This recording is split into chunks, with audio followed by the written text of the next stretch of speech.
cần tiếng đun giống tiếng khát như thế hiện cầm môi gì lâu chứ thiam har amak ana anh rồi đâm lại thang tìm thân mèo chu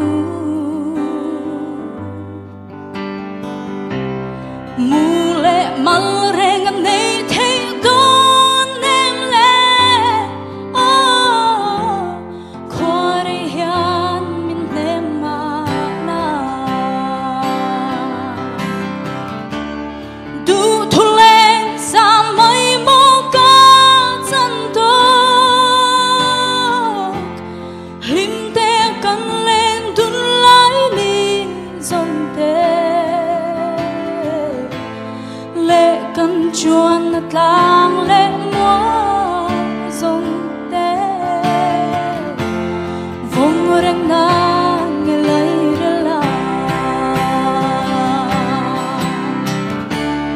du thu lên xa mây mô ca chân tốt lim te cần lên đun lái đi dòng te lệ cần chuan nát lang lệ mua dòng te vong reng na nghe lời la